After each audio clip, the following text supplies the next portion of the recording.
کتنی خبر ہوتی ہے، میت دیکھ کے اندازہ ہوتا ہے اعمال کیا تھے، اور پھر قانون بتانا تھا کہ اگر کوئی مقروض مر جائے تو اس کا وارث بھی ادا کر سکتا ہے، اور پھر یہ بھی بتانا تھا ضروری نہیں رشتہ دار، اگر کوئی اور بھی چاہے تو کہہ سکتا ہے اس کا قرض میں ادا کر دوں۔ اللہ اکبر۔ لیکن اب یہ باتیں کیا اثر کریں گی؟ اس زمانے میں لوگ اپنے قرض نہیں دے پاتے، اپنے رشتہ دار، اپنی اولاد۔ میں نے ایک بہت بڑے تاجر گھرانے میں ایک شخص کے مرنے پر اس کے سگے بھائیوں کی دکان پر شٹر بند تھا، اور شٹر پہ یہ لکھا ہوا تھا آج ہمارے خاندان کا ایک شخص مر گیا ہے، اس کی وجہ سے بند ہے۔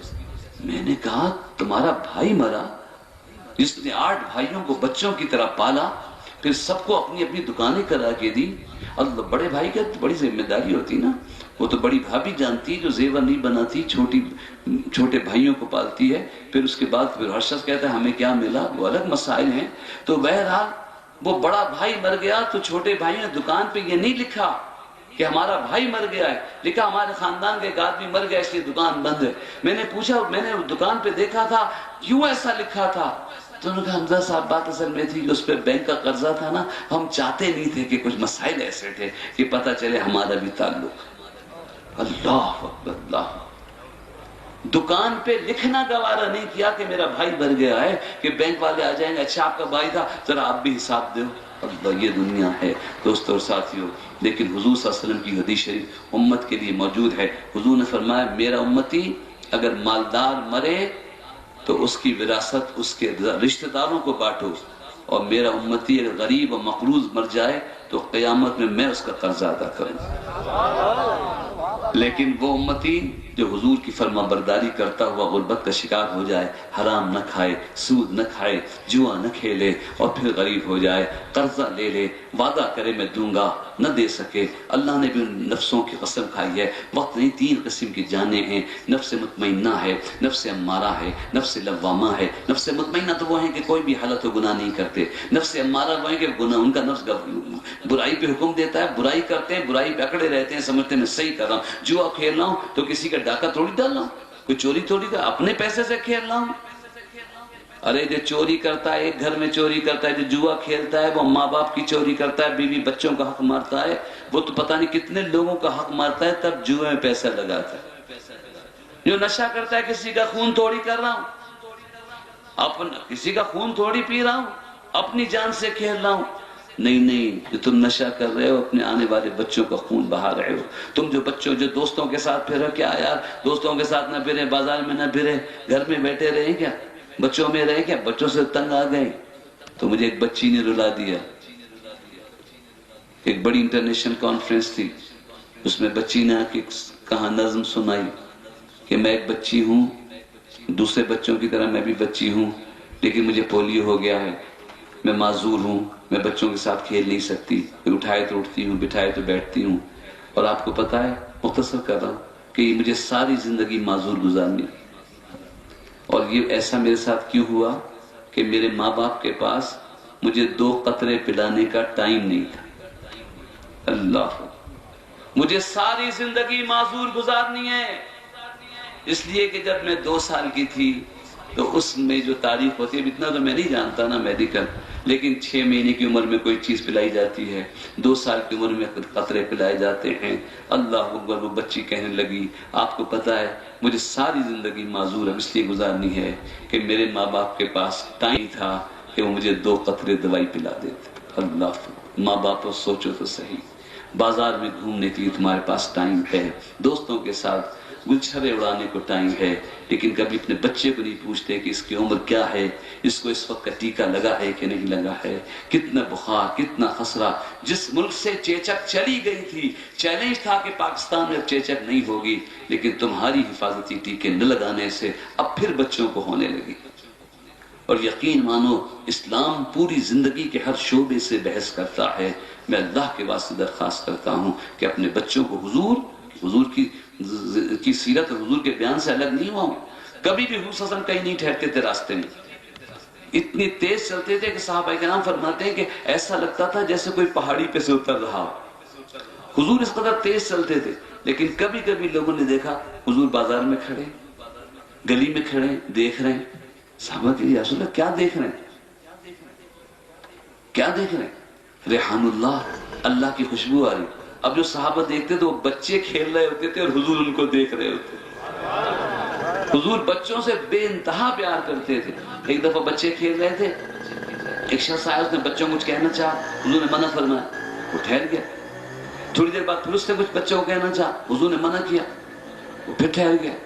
پھر بچوں کی طرف بڑھا، حضور نے منع کیا تو وہ حضور کے پاس آ گیا. یا رسول اللہ، میں ان بچوں کو کچھ نہیں کہہ رہا ہوں، میں ان کو ڈانٹ نہیں رہا ہوں، کھیلنے سے منع نہیں کر رہا ہوں.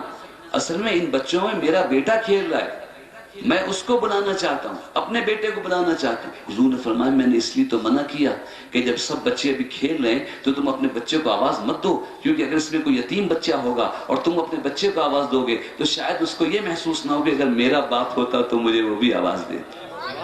اللہ کس قدر رحمت فرمانے والے حضور ہیں کہ جب بچے کھیل رہے ہوں تو اپنے بچوں کو آواز مت دو، کہ اگر اس میں کوئی یتیم بچہ کھیل رہا ہوگا تو اس کا دل ممکن ہے یہ چاہے کہ کاش میرا بھی کوئی باپ ہوتا اور مجھے بھی آواز دیتا. حضور عید کے دن نکلے، اللہ اکبر، سارے بچے کھیل رہے تھے، ایک بچہ میلا کچیلا دور کھڑا ہوا تھا. حضور اس کے پاس آ گئے، نبیوں کے سردار رحمت عالم سے اس کے پاس آ گئے. بیٹا کیا بات ہے، کھیل کیوں نہیں رہے؟ اس بچہ تو بچہ تھا، اس نے سیدھا کہہ دیا، جناب میں کیسے کھیلوں، یہ جو کھیل رہے ہیں یہ ماں باپ والے ہیں، ان کو ماں باپ نے نہلایا دھلایا ہے، کپڑے پہنائے ہیں، خرچے کو پیسے دیے ہیں، میں یتیم ہوں، میں کیسے کھیل سکتا ہوں، میرے پاس تو پیسے بھی نہیں ہیں، صاف کپڑے بھی نہیں ہیں. اللہ اکبر. حضور نے ان کو بازوں سے تھاما، اپنے سینے سے لگایا، فرمایا کیا تجھے یہ بات پسند نہیں ہے کہ فاطمہ تیری بہن اور محمد تیرا باپ ہو؟ اللہ اکبر اللہ اکبر. گھر لائے، اللہ اکبر اللہ اکبر، اور اسے اپنے کرم سے نوازا. تو دوستو حضور صلی اللہ علیہ وسلم تو امت کے بچوں سے پیار کریں، اور ہم اور تم اپنے بچوں سے بھی پیار نہیں کرتے. میں تو بیان جو کچھ آپ سوچ نہیں سکتے، سمجھ نہیں سکتے. لالا و گل کے یہ انداز کہاں تھے پہلے؟ آپ آئے ہیں تو گلشن میں بہار آئی ہے. حضور آئے تو بیوی کو عزت بنا گئے، بہن کو عصمت بنا گئے، بیٹی کو رحمت بنا گئے، ماں کو جنت بنا گئے. ماں کے قدموں کے نیچے جنت ہے. جس کا جی چاہے جلسے سے جا کر جنت کی چوکھٹ کو چومنا چاہے وہ ماں کے قدموں کو چوم لے. چومو گے؟ ایک سب کی مائیں زندہ ہیں نا بھائی، ایک بھی آواز نہیں ہے. ماں کے قدم چومو گے؟ آپ سے پوچھ رہا ہوں. ماشاءاللہ بیٹا تم تو چوم لو گے، تمہاری شادی نہیں ہوئی ہے. شادی شدہ سے پوچھنا ہے. مشکل اس کے لیے جس کی شادی ہو گئی، اور بلکہ اس کی بیوی بھی کہے گی یار یہ کیسا آج مولوی آ گیا تھا، اتنی مشکل سے علیحدہ کیا تھا، اس نے تو ڈائریکٹ ماں کے قدموں میں ڈال دی. ارے بھائی آپ کی بھی بات کروں گا، میری بہنوں تمہارے حق کی بھی بات کروں گا، لیکن پہلے اس کی بات کرنے دو جس نے گودوں میں کھلایا ہے، راتوں کو جاگی ہے اور بچوں کو سلایا ہے، اپنی زبان خراب کی ہے، تتلا تتلا کے بول کے تمہاری زبان ٹھیک کی ہے. اللہ اکبر اللہ اکبر اللہ اکبر. بستر گیلا ہو جاتا تو گیلا بستر اپنی طرف کر لیتی ہے، بچے کو خشکی کی طرف سلا دیتی ہے. اللہ اکبر. اس ماں کے قدموں میں پہلے جھکنا ہے. تو جن کی مائیں زندہ ہیں آج اس جلسے سے جانے کے بعد ماں کے قدم چوم لو. اللہ اکبر. چومو گے؟ بہت ہی مشکل لوگ ہیں کیا بات. اچھا بھائی اگر والدین منہ سے نکل گیا وہ اس میں تو باپ بھی آ جاتا. کیا کروں، قرآن میں تو بھائی والدین احسانہ فرمایا نا، ماں باپ دونوں کو بول رہا ہے نا. تو باپ کا تو بولنا تو میں ڈرتا ہوں کہ باپ کا بولوں گا تو آپ لوگ بولیں گے یار یہ حمزہ بھائی کیسے، یہ کیسا مولانا لیا ہے، یہ تو باپ کا بھی ذکر کرتا ہے. باپ کوئی ذکر کی قابل چیز ہے؟ اتنے بڑے جلسے میں انجمن عاشقان رسول اللہ کی محفل میں، میلاد کی محفل میں وہ مولوی ایسا بلا لے وہ باپ کا ذکر کر رہا ہے. باپ بھی کوئی ذکر کی قابل چیز ہے؟ اللہ اللہ.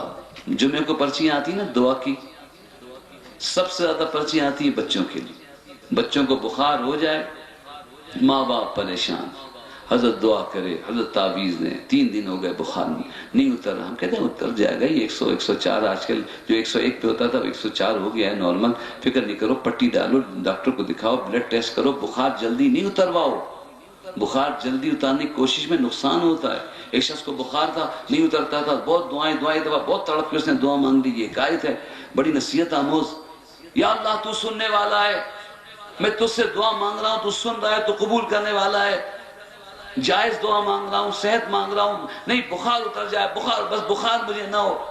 بس بہت تڑپ کے دعا مانگی، بخار اتر گیا، بس بخار کا اترنا تھا کہ بستر پہ گر گیا، مفلوج ہو گیا، بدن ہلتا بھی نہیں تھا۔ اب جو ڈاکٹر آئے، ڈاکٹر نے چیک کیا، کہا اس کی ریڑھ کی ہڈی کا جو مغز ہے نا، اسپائنل کارڈ میں، ریڑھ کی ہڈی کا مغز جم گیا ہے، اگر بخار آئے تو پگھلے گا۔ اللہ اکبر! تو زیادہ جلدی خسرہ اندر ہوتی ہے بچوں کو، بخار 101 پہ جا کے جلدی انجیکشن لگوا لیا، بخار اتر گیا، لیکن جو دانے نکلنے تھے نہیں نکلے، دماغ پہ چڑھ گئے، پاگل ہو گیا، مفلوج ہو گیا، پھر اور ہاتھ